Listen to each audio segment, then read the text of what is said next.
아멘. 할렐루야 찬양 내 귀한 찬양을 하나님께서 기쁘게 받으신 줄로 믿습니다. 예수님의 이름이 우리의 소망 될 줄로 믿습니다. 오늘 하나님의 크신 사랑과 은혜가 수요일 일부 예배로 또 추운 날씨 가운데 나온 모든 성도님들과 삶 가운데 함께하기를 소망합니다. 오늘 우리가 수요 예배 설교 말씀을 시작하면서 먼저 세 가지의 질문을 스스로 한번 우리 성도님들이 마음속에서 한번 스스로에게 물어보셨으면 좋겠습니다. 한번 설교를 듣는 모든 성도님들이 마음 가운데 제가 세 가지 질문을 드릴 터인데 그 질문 한번 생각해 보셨으면 좋겠습니다. 첫 번째 질문입니다. 최근에 내가 하나님의 음성을 들은 것이 언제입니까? 한번 생각해 보셨으면 좋겠습니다. 저희는 하나님을 아버지라고 부르고 있습니다. 그리고 만약 저희가 하나님을 정말 아버지라고 부른다면 저희 아버지이신 하나님과 대화를 하고 그분의 음성을 듣는 것은 자연스러운 일일 것입니다. 그래서 우리가 한번 내 마음 가운데 스스로를 돌아보면서 한번 생각해 보았으면 좋겠습니다. 최근에 가장 가까운 시간 안에 내가 하나님의 음성을 들은 것이 언제입니까? 혹시 내가 기독교인이라고 하면서도 하나님의 음성을 전혀 듣지 못하는 그런 삶을 살고 있지는 않습니까? 저희가 신앙인인데 그리고 하나님을 아버지라고 부르고 있는데 혹시 언제부터인가 하나님의 음성이 내 삶 가운데 더 이상 들리지 않는 삶을 살고 계시지 않습니까? 두 번째 생각해 볼 것은 이것입니다. 최근에 삶을 살 때 기도하고 예배하고 찬양하는 시간을 제외하고서 내 삶 가운데에서 교회에서도 좋습니다.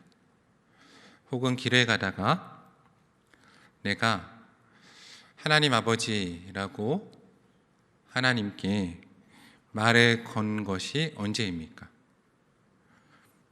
하나님의 자녀로 살면서 우리가 기독교인으로 삶을 살면서 최근에 하나님께 하나님 아버지라고 말을 걸어보신 것이 언제이십니까? 저희는 기독교인입니다. 그리고 하나님을 아버지라고 부릅니다. 그런데 우리의 삶에서 하나님 가운데 말을 거는 삶을 살고 있습니까? 저희 입술 가운데 아버지 되신 하나님을 그냥 자연스럽게 하나님 아버지라고 부르는 그런 일이 있습니까? 혹은 나를 사랑하셔서 내 모든 것을 내주신 예수님께 예수님이라고 부르는 삶을 살고 있습니까? 혹은 이미 성령께서 내 안에 계시는데 그냥 길을 걷다가 문득 성령 하나님이라고 말을 걸고 계십니까? 우리는 매일 수많은 사람들을 만나고 있습니다. 자연스럽게 대화도 할 것입니다. 그런데 정작 내 삶에서 예배드릴 때, 기도할 때, 찬양할 때를 제외하고 내 입술 가운데 하나님의 이름이 머무는 삶을 살고 있는지 한번 스스로 돌아보았으면 좋겠습니다. 하나님은 우리 가운데 계시고 예수님은 부활하셨고 늘 우리를 주목해 보고 계시며 성령 하나님은 내 안에 이미 계시는데 내가 하나님을 잊어버리는 삶을 살고 있지는 않은지 한번 생각해 보았으면 좋겠습니다. 마지막으로 생각해 볼 것은 이겁니다. 최근에 교회에서 혹은 가정에서도 좋습니다. 혹은 누군가를 만나다가 이번 주일을 생각해 보셔도 좋을 것 같습니다. 우리 대화의 주제에 하나님이 주제인 적이 최근 언제이십니까? 하나님 아버지를 주제로 예수님의 복음을 주제로, 오늘 내 가운데 역사하시는 성령 하나님을 주제로 대화한 게 최근 언제이십니까? 혹시 잘 기억이 나지 않지 않으십니까? 저희 가정에서 혹은 직장에서 혹은 교회에서라도 하나님을 주제로, 내 삶의 주제에 하나님의 이름을 끌어당긴 것 빼고 하나님 아버지 그분의 마음을 주제로, 예수 그리스도의 복음의 은혜를 주제로, 내 안에 늘 감동을 주시는 성령 하나님을 주제로 이야기한 게 언제이십니까? 약간 다르게 질문을 던지면, 오늘 수요예배를 끝나고 또 나가셔서 또 점심 식사를 하시고 누군가를 만나실 터인데, 그때 내 이야기의 주제는 무엇이 되겠습니까? 그 이야기의 주제는 내가 기독교인인 그 이름에 걸맞고 하나님 아버지를 모시고 있는 그 하나님의 자녀에 걸맞은 하나님의 이야기가 우리 입술에 있습니까? 아니면 누구 아파트가 올랐다더라, 아니면 누구 자녀가 잘 됐다더라, 아니면 내가 얼마나 한 주간 힘들게 살았는지 그 삶의 이야기를 나누는데 내 대화의 중심이 있습니까? 우리는 이곳에서 예배하면서 기독교인이라는 이름을 가지고 살아갑니다. 목사인 저도 제 삶을 자주 돌아봅니다. 내가 정말 하나님을 사랑한다고 고백하는 삶을 살고 있는데, 내가 하나님의 음성을 듣고 있는지, 내가 정말 삶을 살면서 하나님의 이름을 부르고 있는지, 혹은 내가 만나는 사람들 가운데 하나님에 대한 이야기를 하는 것이 자연스러운지 스스로 돌아봅니다. 주일에 교회에서 사역을 하고 집으로 돌아갈 때 한 10분에서 20분 정도 차를 타고 이동을 합니다. 그럼 그때 이제 홀로 차 안에 있는 시간이 있습니다. 근데 홀로 차 안에 딱 들어가서 앉을 때, 직업 특성상 목사라는 직업을 가지고 있기 때문에 정말 수많은 이야기를 하고 수많은 분들을 만납니다. 또 이렇게 설교를 하고 많은 분들의 주목을 받습니다. 그리고 그 작은 공간 안에 딱 들어가면 정말 견디기 힘든 그 고독감이 마음에 몰려올 때가 있습니다. 그럴 때마다 마음에 갈등을 합니다. 핸드폰을 꺼내보죠. 뭘 찾겠습니까? 이 시간 도대체 누구에게 전화를 해야 잘하고 있다고, 괜찮다고 나에게 말해줄 사람이 누군가, 그 사람들의 얼굴을 떠올려 봅니다. 수고했다고, 오늘 하루 잘 살았다고 누가 말해줄까? 핸드폰을 쳐다보는 저의 모습을 봅니다. 혹은 오늘 아침에 교회 오면서 어떠셨습니까? 피곤한 몸을 이끌고 차를 탈 때 라디오를 켤까? 혹은 유튜브를 볼까? 핸드폰을 꺼내볼까? 어떻게 해야 좀 내 마음의 고독을 달래고 오늘 하루 힘차게 살 수 있을까? 이 적막감을 어떻게 하면 깰까? 생각하는 제 자신을 봅니다. 근데 그럴 때 딱 1분만 멈추어서 가만히 있으면 마음 가운데 세미하게 들리는 음성이 있습니다. 노목사 조금 조용히, 잠잠히 나의 음성에 귀를 기울여주면 안 되겠니라는 하나님의 음성이 들리기 시작합니다. 이것이 신앙인이 누리는 복입니다. 하나님이 침묵 가운데에서 말을 걸어주신 것, 조금 어렵지만 홀로 있을 때 하나님 가운데 말을 걸고 음성을 들을 수 있는 것은 신앙인이 누릴 수 있는 복일 겁니다.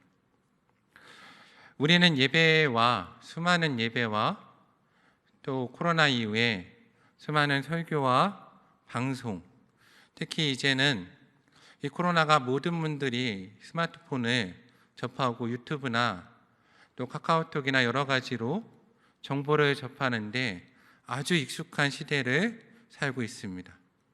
설교도 넘쳐나고 말씀도 넘쳐나고 매일같이 하나님의 음성을 듣는다고 생각을 합니다. 언제든지 손만 뻗으면 가까운 곳에 핸드폰이 있고 그 핸드폰이 없으면 불안합니다. 그리고 멀리 떨어져 있는 사람, 보고 싶은 사람도 언제든지 마음의 결심만 하면 내가 원하는 사람 가운데 연락을 하고 위로를 받을 수 있는 시대에 살고 있습니다.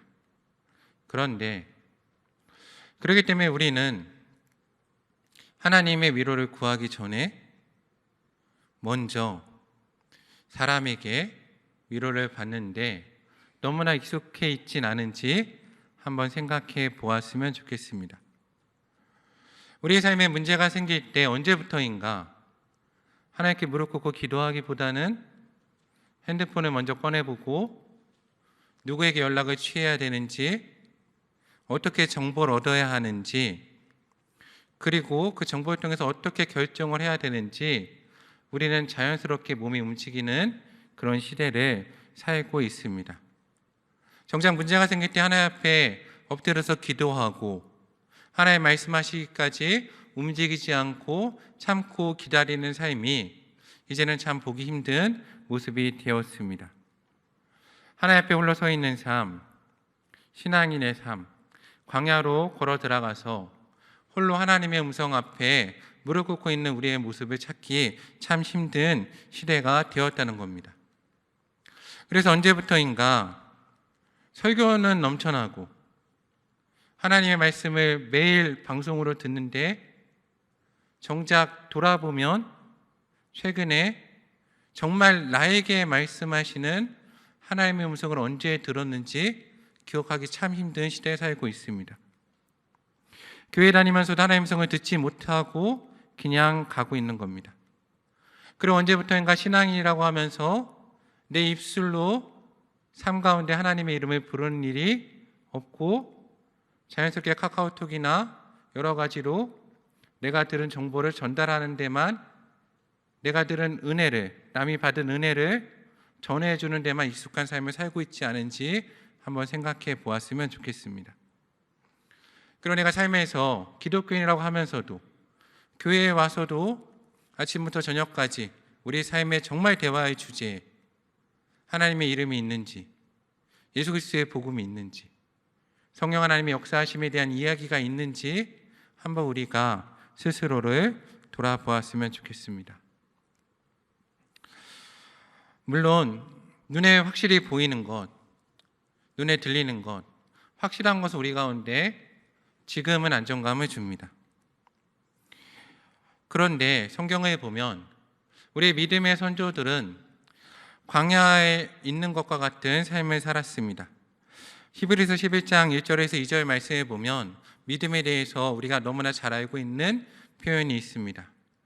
믿음 바라는 것들의 실상이요 보이지 않는 것들의 증거니 선진들이 이로써 증거를 얻었다라고 우리 가운데 말씀하고 있습니다. 보이지 않고 들리지 않아야 우리 가운데 믿음이 요구되는데 우리는 지금 너무나 분명히 많은 것을 보고 있고 너무나 많은 것을 듣고 있는 시대에 살고 있기 때문에 정작 우리 가운데 믿음이 점점 약해지고 있지 않은지, 눈앞에 보이는 믿음의 동역자인 성도들 혹은 목사님들, 너무나 쉽게 연락할 수 있는 전사님들, 혹은 너무나 손뻗으면 가까이 닿는 핸드폰, 인터넷 정보, 카카오톡으로 수없이 쏟아지는 정보들, 유튜브의 정보들이 오늘 내가 믿음의 자리에 서 있는 그 많은 것들을 하나님을 대신하고 있지 않은지 한번 우리는 돌아보았으면 좋겠습니다. 오늘 우리가 읽은 창세기 12장 1절은 이렇게 기록되어 있습니다. 여호와께서 아브라함에게 이르시되 너는 너희 고향과 친척과 아버지의 집을 떠나 내가 내게 보여줄 땅으로 가라라고 말씀하십니다.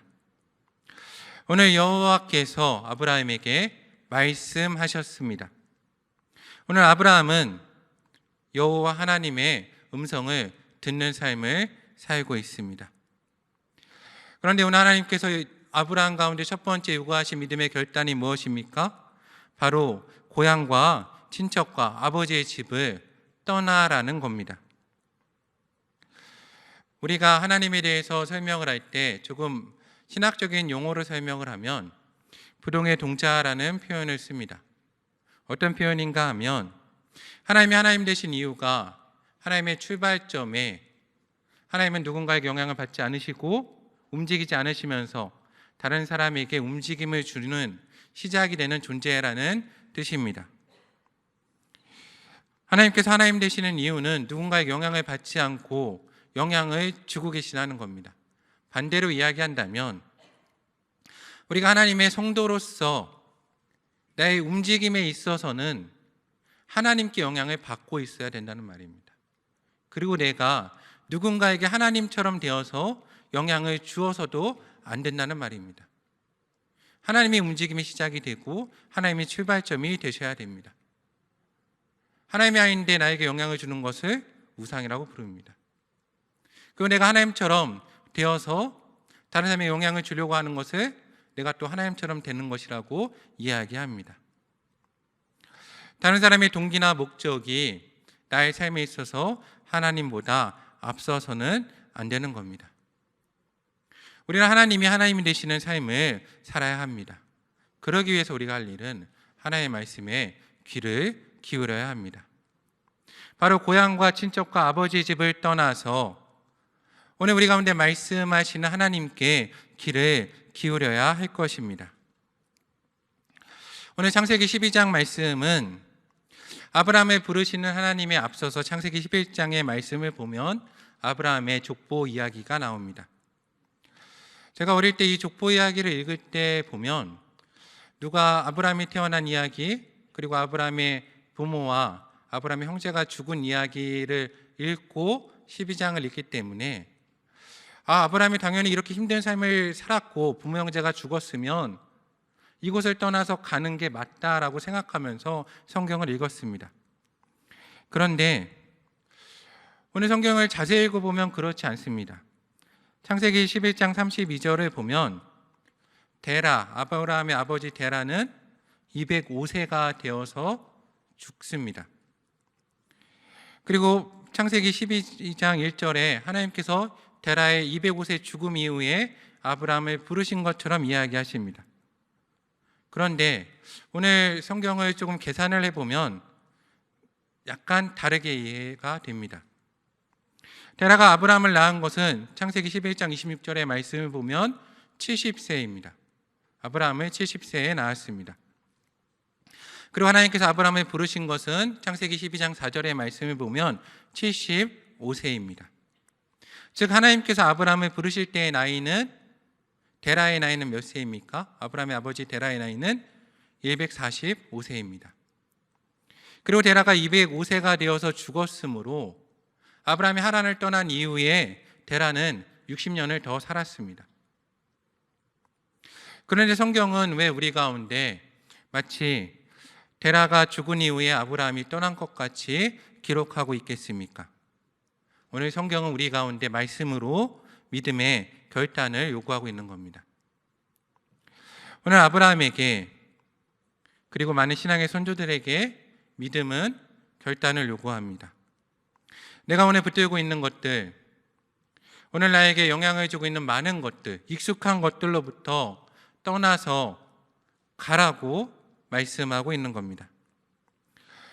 아브라함도 노년의 아버지를 떠나서 익숙한 곳을 떠나서 75세에 하나님이 말씀하시는 곳으로 가야 하는 것, 그 믿음의 결단이 쉽지는 않았을 것입니다. 그렇지만 아브라함은 결단을 합니다. 노년의 아버지를 떠나는 결단을, 그리고 익숙한 고향을 떠나는 결단을 합니다. 그리고 그는 오직 하나님만 의지해야 되는 광야로 나아가기 시작합니다. 이제는 내가 결정하지 않으면 어디로 가야 될지 모르는 겁니다. 누구에게 조언을 구할 수도 없습니다. 나 홀로 결정해야 하는 자리인 겁니다. 그런데 거기에 은혜가 있습니다. 어떤 은혜가 있습니까? 홀로 서기를 결정했기 때문에 이제는 그에게 영향을 주는 많은 사람들, 다른 것들이 없어지고 끊어지게 된 것입니다. 그가 이제는 결단하는 자리에 섰기 때문에 그가 결정하지 않으면 움직이지 않고 그가 속한 공동체는 참 힘든 상황에 처하게 됩니다. 그래서 결단을 하고 결정을 해야 됩니다. 한 걸음 한 걸음 그가 결단해서 나아가야 되는 자리인 겁니다. 그래서 어떻게 해야 됩니까? 하나님의 음성을 듣기 시작해야 됩니다. 하나님의 음성을 들어야 나갈 수 있는 겁니다. 그렇게 그가 믿음의 결단의 자리에 섰을 때 하나님께서 그에게 말씀하기 시작하고 하나님의 음성을 그가 듣기 시작하는 겁니다. 이것이 은혜인 겁니다. 창세기 12장 1절에서 3절을 보면 여호와께서 아브라함에게 이르시되 넌 너의 고향과 친척과 아버지의 집을 떠나 내가 내게 보여줄 땅으로 가라. 내가 너로 큰 민족을 이루고 내게 복을 주어 내 이름을 창대하게 하리니 너는 복이 될지라. 너를 축복하는 자에게는 내가 복을 내리고 너를 저주하는 자에게는 내가 저주하리니 땅의 모든 족속이 너로 말미암아 복을 얻을 것이라 하십니다. 하나님은 아브라함을 지명하여 부르시고 그에게 복을 주십니다. 그를 복으로 삼으시고 큰 민족을 이루고 내 이름을 창대할 것이라고 말씀하고 계십니다. 아브라함은 오늘 하나님 말씀에 순종하여 걸어가기 시작했습니다. 그리고 하나님은 그에게 복을 주신다고 약속하셨습니다. 그렇다면 오늘 아브라함이 받은 복은 무엇이겠습니까? 아브라함이 받은 참된 복은 무엇일까요? 땅이겠습니까? 물론 땅일 수도 있습니다. 그의 자손은 이후에 400년, 500년 이후에 하나님이 약속하신 그 땅을 받게 됩니다. 그런데 지금 나그네가 된 이 시점에서 땅이 복이라고 말하기는 약간 어려울 겁니다. 그리고 땅은 하나님을 믿지 않는 사람들도 받아 누릴 수 있습니다. 그럼 아브라함이 받은 복은 자녀 이삭이겠습니까? 물론 특별히 아브라함이 노년에 자녀가 없었고 100세의 아들을 얻었으므로 이것도 복이라고 말할 수 있을 겁니다. 그런데 사실 하나님을 믿지 않은 사람들도 자녀의 복은 받아 누립니다. 그럼 아브라함이 받은 특별한 복은 무엇이겠습니까? 신약의 누가복음 15장은 우리가 잘 아는 비유가 하나 나옵니다. 어떤 비유냐 하면 돌아온 탕자의 비유입니다. 내용은 이미 잘 아실 겁니다. 한 탕자가 있었고 아버지 가운데 많은 것을 받아나가 방탕하게 살다 돌아옵니다. 그리고 아버지는 그를 기쁘게 받아주십니다. 우리는 탕자의 비유를 읽으면서 종종 이 탕자의 비유가 탕자라고 생각을 합니다. 맞습니다. 하나님 아버지께서는 돌아온 탕자도 기쁘게 받아주십니다. 그런데 창세기 15장을 시작하는 앞을 보면 약간 다르게 이해할 수 있습니다. 예수님께서 계시는데 예수님이 수많은 세리와 죄인들과 함께 식사를 하고 그들을 영접합니다. 그런데 그들을 보고 손가락질하는 사람들이 있습니다. 누굽니까? 바리새인과 서기관들입니다. 바리새인과 서기관들이 그것을 보고 비난할 때 예수님께서 그들을 향하여 말씀하여 이르시되라고 나오는 본문이 오늘 탕자의 비유인 겁니다. 즉 오늘 탕자의 비유의 주인공은 다르게 말을 하면 첫째 아들일 수도 있습니다. 탕자의 비유에는 아버지께서 첫째 아들에게 하시는 중요한 이야기가 있습니다. 첫째 아들은 마음이 상했습니다. 물론 마음이 상할 수 있습니다. 나에게 염소 새끼 한 마리도 주신 적이 없으신 아버지이십니다. 근데 그 첫째 아들에게 아버지께서 하시는 말씀이 무엇입니까? 누가복음 15장 31절을 보면 아버지가 이르되 너는 나와 함께 있으니 나와 함께 있으니 내 것이다 내 것이로되 라고 말씀하십니다. 이 첫째 아들의 복은 무엇입니까? 아버지와 함께 있어서 모든 것이 내 것이라는 겁니까? 아닙니다.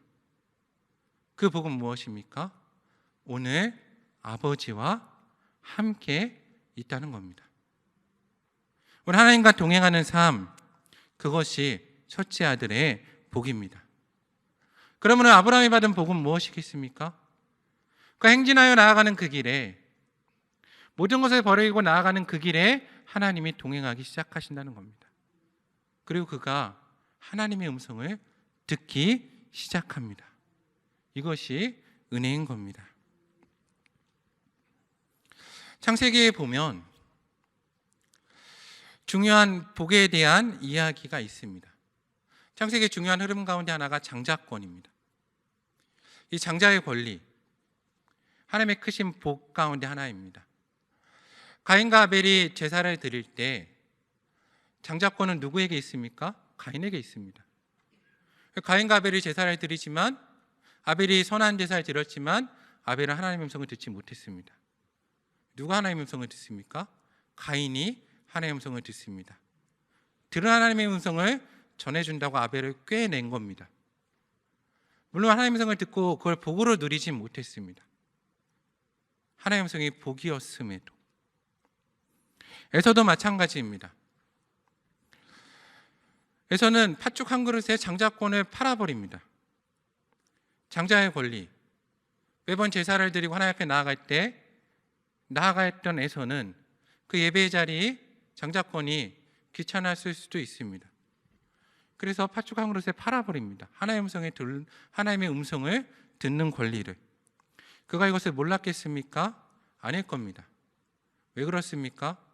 장자권은 팥죽 한 그릇에 팔아버린 에서가 축복권을 뺏겼을 때는 분노해서 동생을 죽이겠다고까지 분노하는 자가 에서입니다.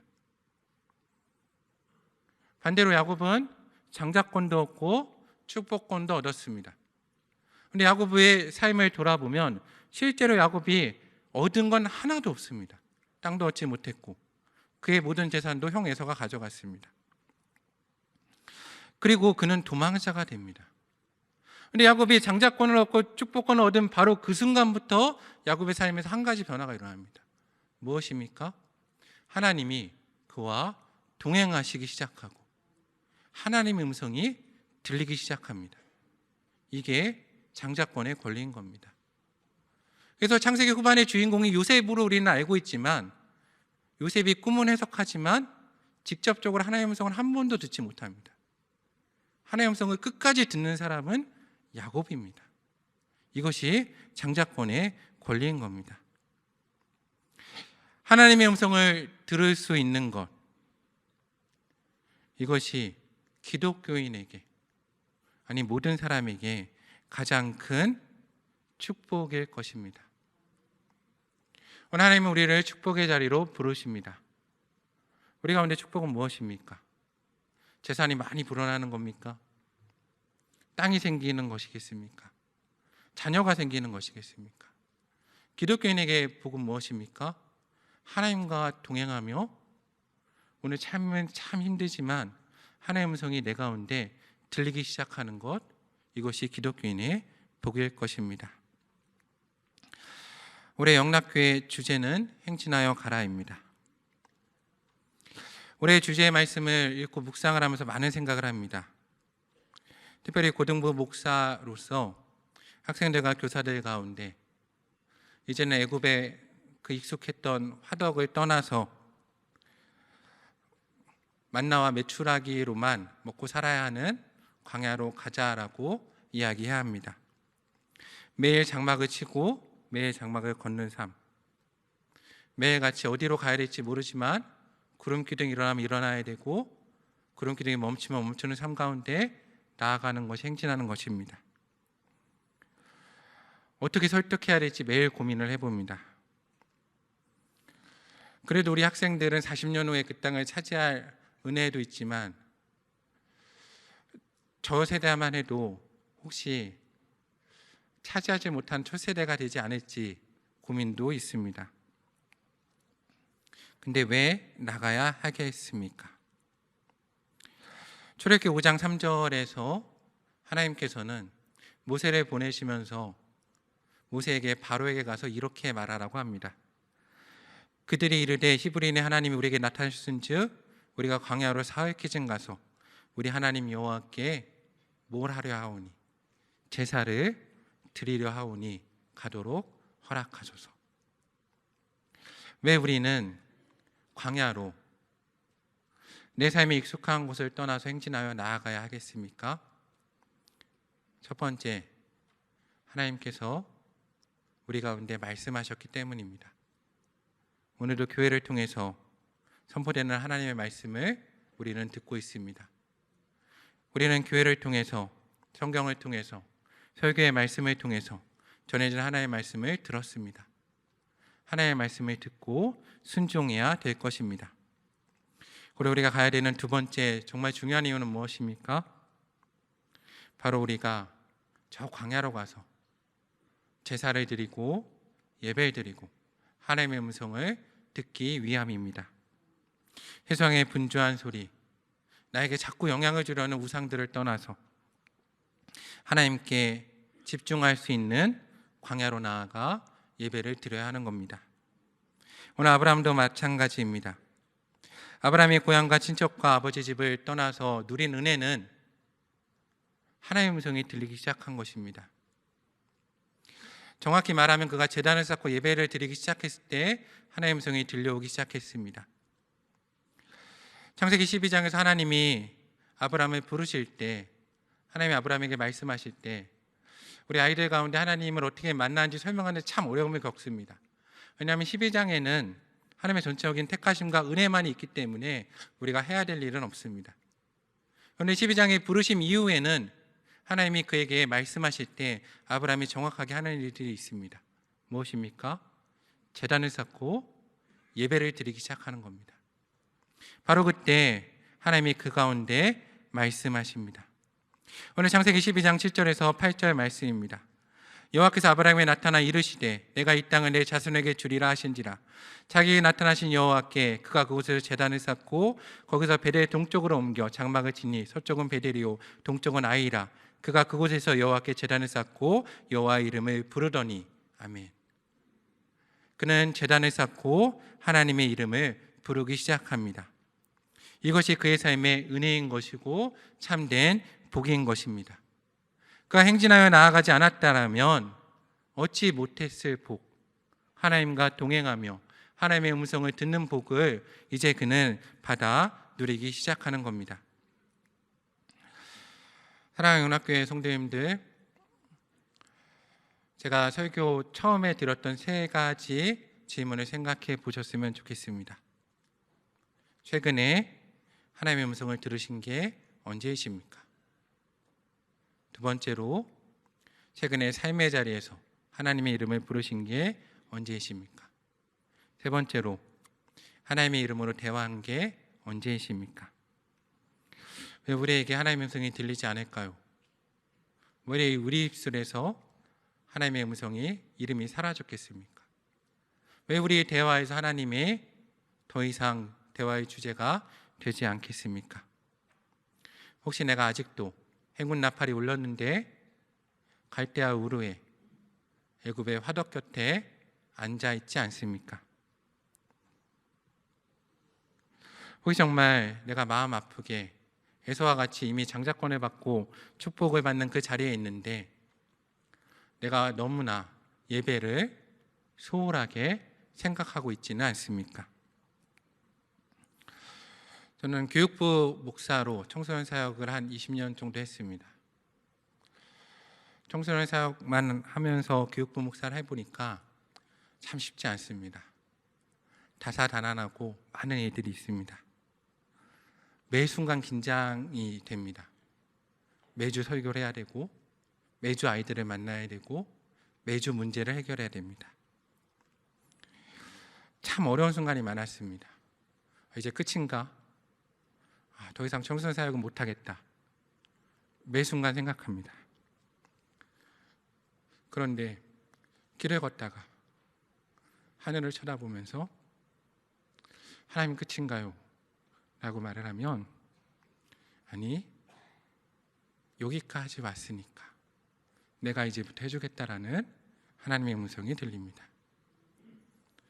어디도 기댈 곳이 없어서 새벽 기도에 나와 가만히 앉아 있으면 아무것도 해결된 것은 없지만